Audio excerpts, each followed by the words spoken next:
mission is to inspire you to be the best you that you can be. Failure does not exist in a positive mind. Stay optimistic. Greetings and peace be unto you. This is the Inspiration Show, episode 26, entitled Keep It Real. Now, I'm going to tell you, I'm going to keep it real. I didn't have a title for today's show. As a matter of fact, if you've been following me for a little while, normally I drop a show every Monday. But for whatever reason this time, well, it was Memorial Day. Being a veteran, that's all my focus was this Monday. I was not thinking about my show. I wasn't thinking about too much, but the sacrifices that soldiers, Marines, seamen, airmen, and Coast Guards have sacrificed before me and are still sacrificing today. That's all I could really think about. So I couldn't focus on getting my show out. So I got sidetracked. Today is Thursday. It's raining here in New York. But that don't stop the show. And basically, I got sidetracked by those things, which is not a bad thing. But I had my focus in my mind about what I wanted to touch on. And kind of like, it seemed like when I had more time, things tied in together. So actually, today I ran into someone. I didn't know him. Random guy I met at a flat fix place. Somehow, I said like one word to him, and we just blended. Energy blended, and we built from there. Started talking. I wound up talking to the guy for like 15, 20 minutes. And we weren't talking about sports at all. We weren't talking about politics. None of the usual things that you feel people talk about, men talk about, or people just talk about in general nowadays. And it's much more to life than just that stuff. But we didn't mention any of that. We touched on politics maybe for a millionth of a second. Only to mention the differences between former President Obama and current President Trump, which took all of maybe about a minute, or like I said, a few seconds. So anyways, he was putting in my mind, he was dropping gems on me. Now, I try to be the one dropping gems normally, but don't be misled like I got all the gems and I got the gems like infinity stones or something like that. And it's not like that. Trust me, I get my information from my daily occurrences with people or experiences that I've had myself and formulate them to help other people. That's how I do it. But I'm always learning, and there's always more to learn. If you stop learning, then something's wrong. You should always be learning. You don't get to a point where you're like a master and you stop learning. It doesn't get like that. So anyways, we were talking about the importance of credit and owning your own business, things like that. Or if not owning your own business, at least having some sort of positive control over your finances. Being like, well, he flips houses. So that's his thing. He flips houses, real estate, things like that. He has an LLC. All these things that pretty much generate money. His money makes money. That's the goal. Or like DJ Khaled would say, that's the key. That should be everybody's key out here. Whether you're male, female, it don't matter. Your money should be making you money. You shouldn't be. If you got $500 in the bank, I'm going low, and you go out here and buy a $300 pair of sneakers, not only is that stupid and unwise, where's the profit and benefit from that? Is that sneaker regenerating and making you money? Then if it's not, then what's the use of it? Now, I'm not calling anybody guilty or anything like that. Heck, you always hear me talk about sneakers all the time. I tell you, I got sneakers that's expensive. But at the times that I spent money like that on those sneakers, trust and believe, it wasn't the opposite end up. I wouldn't have $500 and spend $300 of it on a pair of sneakers. I might have had $5,000 and spent $300 on the sneakers. That's different.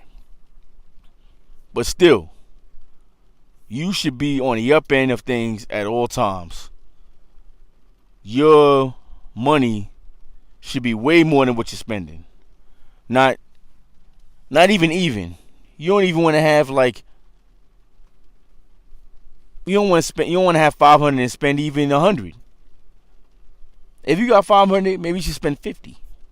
Something like that. So you kind of get what I'm saying. You need to overrank or double, triple what you're spending should be in your pocket. So you out here, let's say you go on a shopping spree, you spend, let's say you got $5 million and you spend $50,000, which is probably still nothing compared to $5 million. All right, that's not bad, but hey, one key thing I've learned, you have to think. You need to have the mind of a rich person, but the actions of a poor person, if you get what I'm saying. So, if you have X amount of money, just because you got X amount of money don't mean you got to spend that much money. Like right now, can't really show you around, but I'm in an area in New Rochelle, New York, where it's expensive to live. You got $1 million homes up here. The supermarket that I'm sitting in front of right now always has sale prices.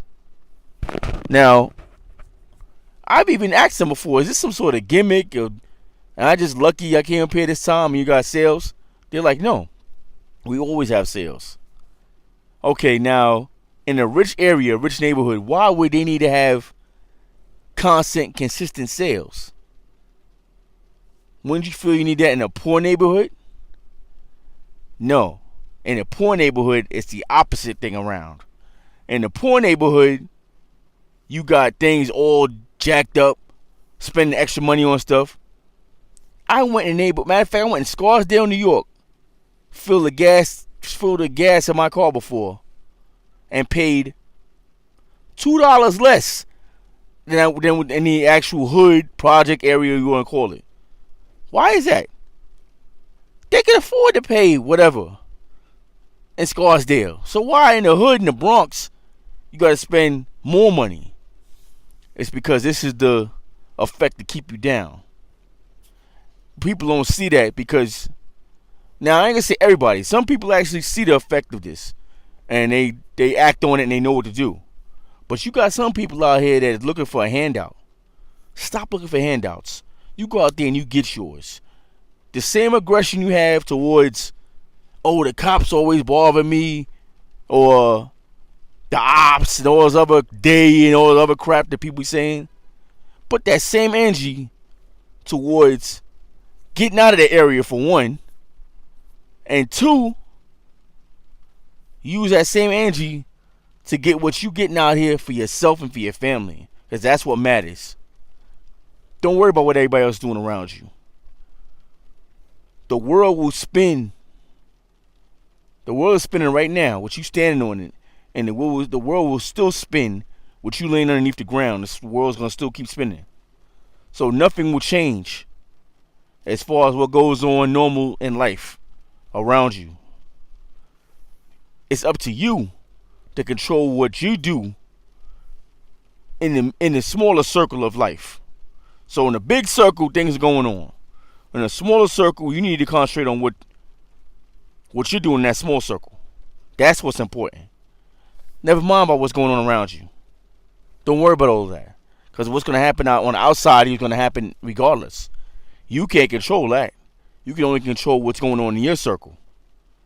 So that's something that people need to focus on. You know, I can say I never really worried about what's going on around me. I never was really that type of person. But I just never really focused and acted on my own personal circle, which is something I'm starting to learn how to do.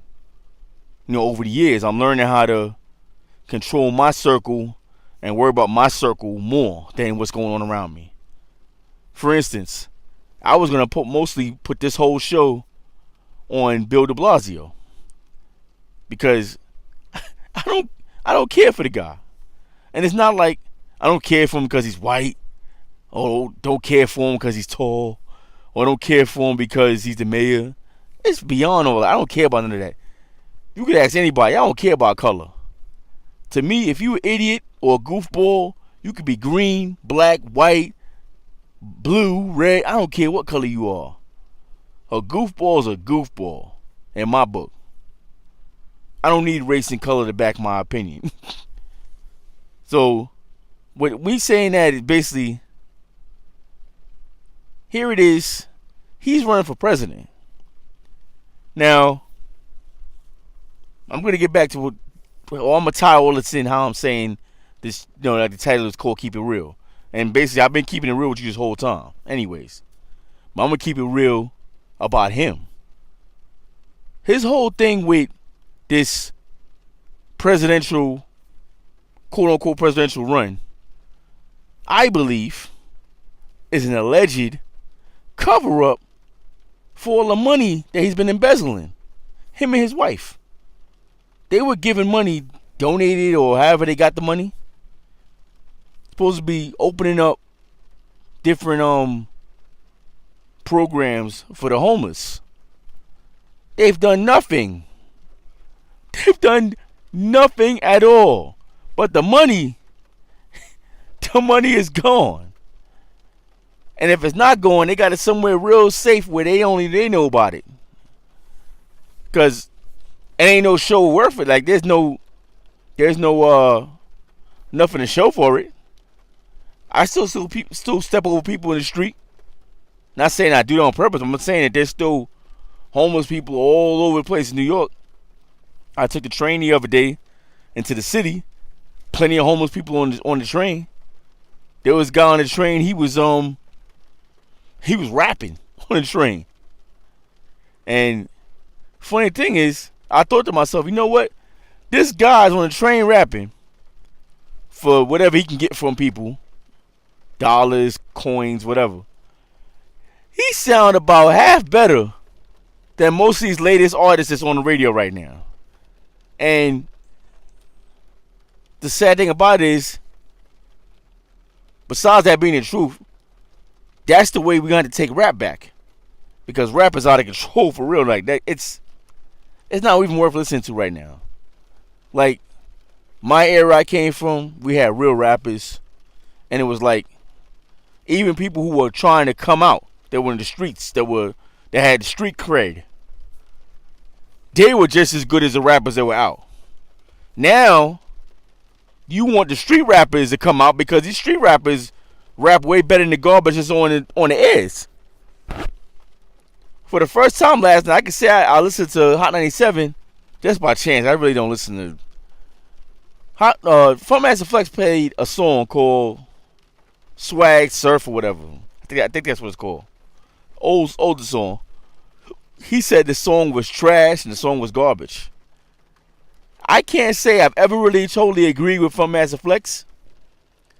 But last night when he made that comment, I gotta tell you, I agree with him wholeheartedly.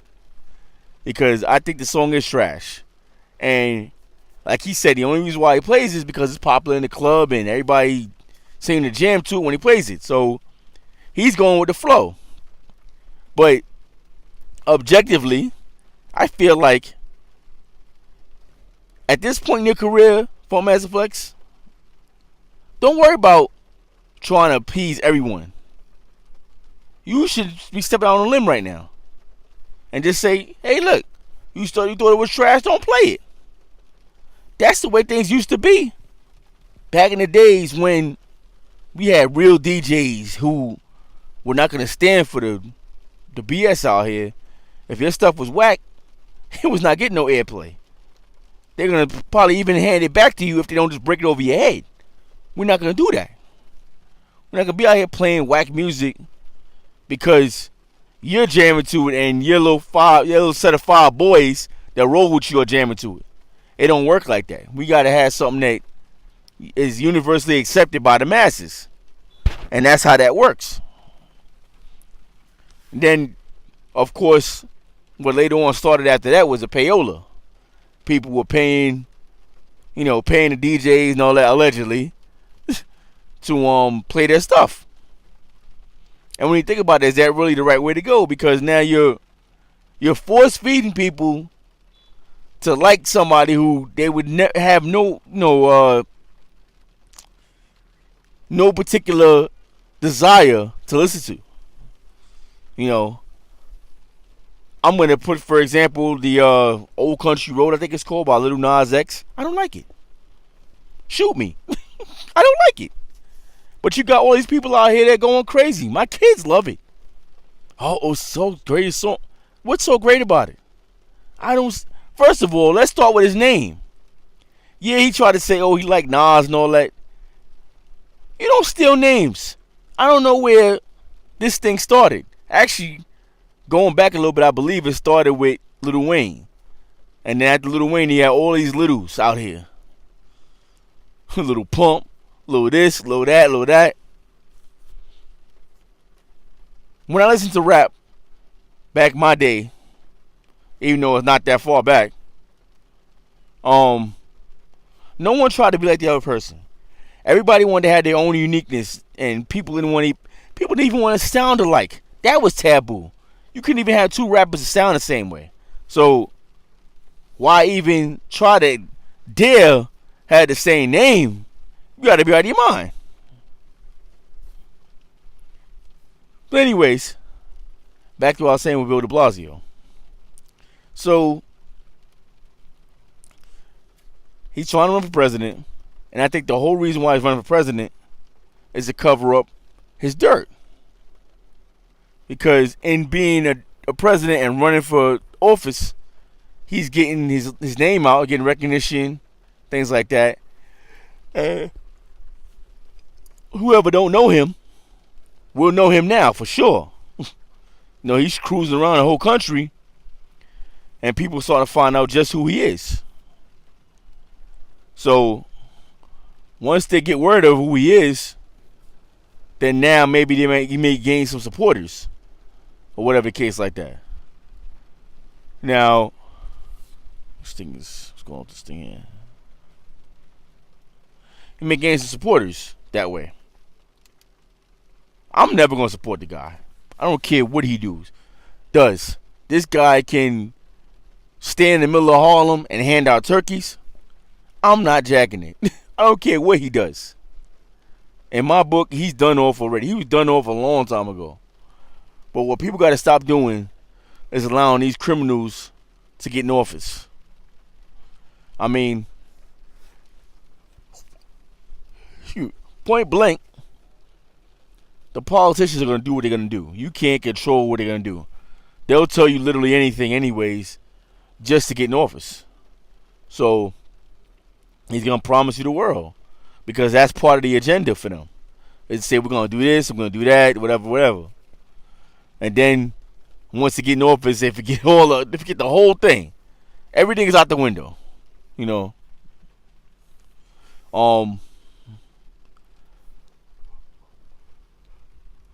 Hard today. I don't know what's going on. Another debate is former President Obama had this debate with people all the time. Oh, Obama was the best president ever. Okay, if you are older than 50 and you make that statement, then I kind of understand the debate a little bit. But if President Obama, former President Obama, was the first president you put in office with a vote, and you say he's the best ever, he's the best ever because that's the only president you know. You haven't had a chance to experience any other presidents. And I could tell you, I voted for the last three or four presidents. There should have been 5, but during the time I was in the service, and they didn't allow us to vote. that should be against the law. But I didn't pursue it. When we came back, I was short time, ready to get out the Army. I was like, whatever. I'm not going to, go crazy over this whole thing. But I didn't get to vote. I can tell you I was not voting for Bush. But anyways, that's over with. So, stuck on that one. And through my own research, I believe the best president that I did not see, but I felt was the best president ever, was John F. Kennedy. I'm not going to go too deep into why I feel that, but just the fact of his ground on things, the way he stood his ground on many things alone was a good enough reason to say he was a different type of president. He was the type of president that really, to me, was a real president. He kept it real. He didn't go out here trying to appease any one party. He had his flaws, just like any man. But for the most part, he was not. I totally believe that he was not controlled opposition. And if he was, could have fooled me. Because when he made that comment about the CIA and going against him and all that, next thing you knew, he was dead. That should tell you something right there. They're not going to kill somebody who's not, for whatever reason, who's not a threat. They thought he was a threat. So that's what they did, what they did. If he was not a threat, then there would be no reason to kill him. But since they felt he was, all the reason to kill him. But I think I covered pretty much everything. But I'm going to close it out and touch back on Bill de Blasio real quickly and close it out. So, in order for you to keep it real, you got to be transparent. And clearly, Bill de Blasio is not a transparent person. As far as I'm concerned, this man's been lying ever since he took the first oath. This is his second term, I think, now. Yeah. Says he took his first oath into office. He's been lying since then. And he continues to lie right now. So, forget about him. I think the whole reason why he's running for president is to cover up any type of adverse actions financially he's made. Also, whatever his wife has done, he's trying to cover that up. And then also, besides that, he's trying to set himself up. This is a conversation actually tying in now that I had with the guy, man. He's trying to set himself up really for governor. He don't really want to be the president of the United States. He thinks that it's an easy job. A lot of people look at President Trump and think that, it's easy because he's a celebrity, he's an actor, whatever like that. Well, Ronald Reagan was a celebrity actor. And it wasn't easy for him. He made it look easy because of the way he moved around things. Just like President Trump kinda, to me, he makes things look like he's navigating through things very well and it's easy. But we all know that ain't no easy job at all.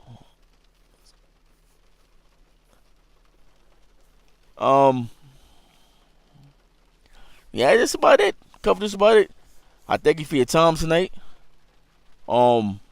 Be sure to like, comment, subscribe, and also if you feel led to donate anything to my movement, it's up to you. I will never get on here and ask you for money or tell you that any type of information that I share with you is information that needs to be furnished with monetary value or any type of financial money, anything involved with money. You'll never hear that from me. If anybody contacts you on my behalf saying that, I did not authorize that. So, just letting you know, everything is out of the kindness of your heart if you feel led to do such. Till next time.